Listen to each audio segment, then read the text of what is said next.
Well, ladies and gentlemen, I'm back again.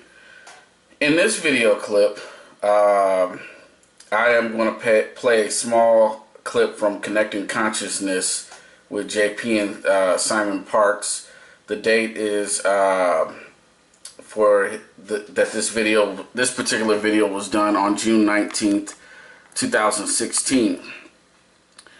A listener sent in or emailed in a question about the Anunnaki's appearance, and I want you to listen at Simon Parks' response of what they look like.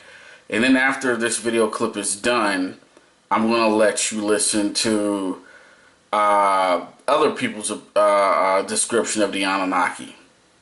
Alright, here we go. Now, back to the Anunnaki. From Melissa, from CC New Zealand. What are the links between the Anunnaki and Draconis Reptilian, if any? I know that Anu is the king of the reptilians, but according to Sitchin, Anu is the king of the Anunnaki. Is this the same entity? Right. The original alien groupings that had quite a say over the creation of the development of humanity was a group of reptilians were from the Orion Empire and from Sirius. And one is predominantly masculine and one is predominantly feminine. And these two groups often provided royal lines that could lead great empires. It's quite confusing because when we talk about Draconis, we're talking about white-skinned reptilians. Now, most reptilians that we're familiar with are green or greeny brown. There are red ones, and there are sort of bluish coloured ones that I'm aware of, and there are probably others that I've never seen. But the Anunnaki were fashioned to connect with the Draconis, because by this time of Earth's development, and we're probably looking at about 20,000 years, so before the Great Flood, before the Ice Age melted. The object being that, and this is where we get racism from today, that white was a good colour, and any other colour from that wasn't good. So Anunnaki are, or were, predominantly very pale skinned, and a lot of elite bloodlined people with hybrid bodies have very, very pale skinned faces. They really do. And the Anunnaki almost look like they put chalk on their face. That's the way to describe it. Anunnaki also have very long faces. They don't have the typical Palladian face, which is a very round, chubby sort of face. So we have two major groups, the Orion Empire and those from Sirius, who were creating royal lines. We have the Draconis line coming from that and forming a separate grouping on the planet Earth called the Anunnaki, which is a mixture of human and reptilian. And I've always tried to be as clear as possible that when humanity began to expand and grow, the boots on the ground weren't enough to control them. And so it was decided that each city-state had to have a ruler, and that ruler had to be human enough to be able to converse and pass laws and not be stoned in the street, but alien enough never to forget, who they answered to. So the Anunnaki were created, and these were beings that passed for human, but weren't. Now, there's a character in a science fiction book. I can't remember the author. You might help me out here. The guy was called Elric. Is it Elric or Eric? Eric of... he was a swordsman, and I can't remember the rest, but this Eric was the guy who was this magical fella who had a sword, and the sword, when you stuck the sword into somebody, it drank their soul.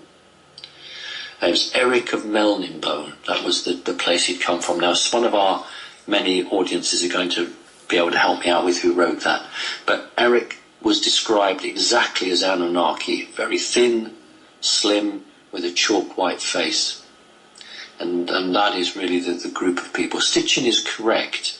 I don't have a problem with stitching. So many people seem to have a problem with stitching, and I'm very, very tempted, if I ever had a Sumerian scroll, to say to them, okay, you think stitching's wrong, you decipher that scroll and you tell me what you think. And of course they just look at me blankly, and I say, well, how on goodness knows name can you tell me stitching's got it wrong when you can't even read these? Stitching was one of just a handful of people on the planet who could actively read it.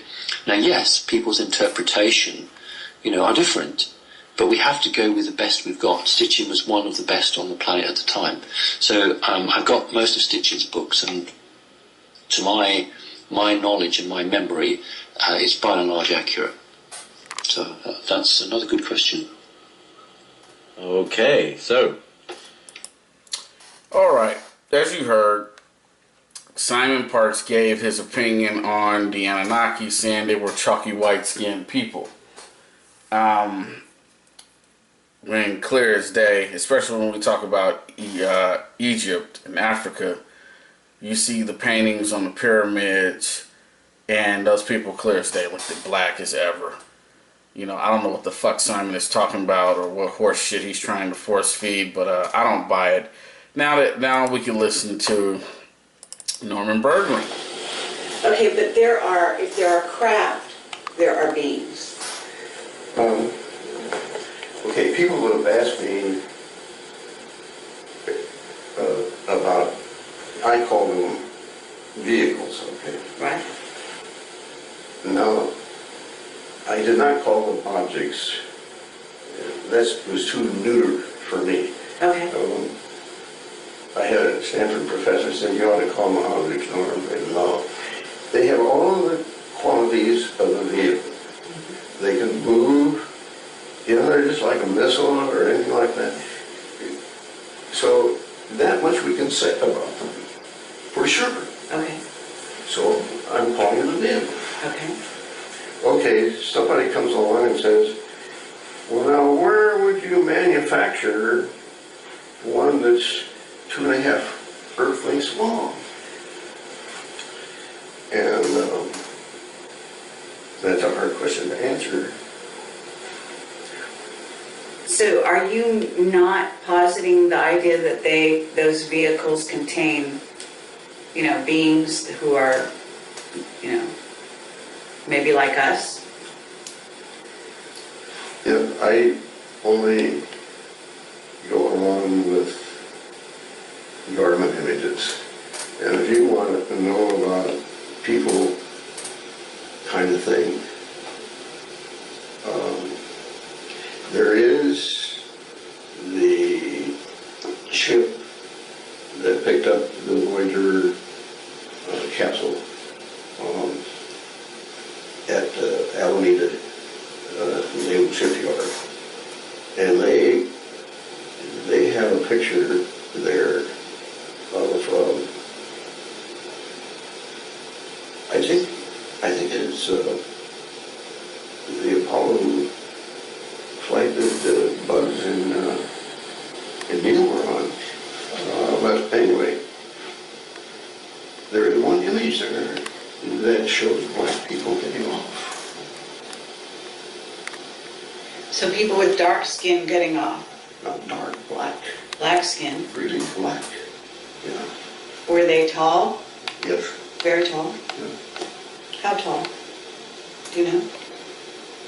Well, they got out the doorway. I don't know how high that is, but Well, what? they say 7 feet would be probably a conservative estimate. Have you heard about Clark McClellan's statement about that? No. Oh, you haven't? No. Have you ever been in touch with him? No. No? There is one image there that shows black people getting off. So people with dark skin getting off. Not dark, black. Black skin. Really black. Yeah. Were they tall? Yes. Very tall? Yeah. How tall?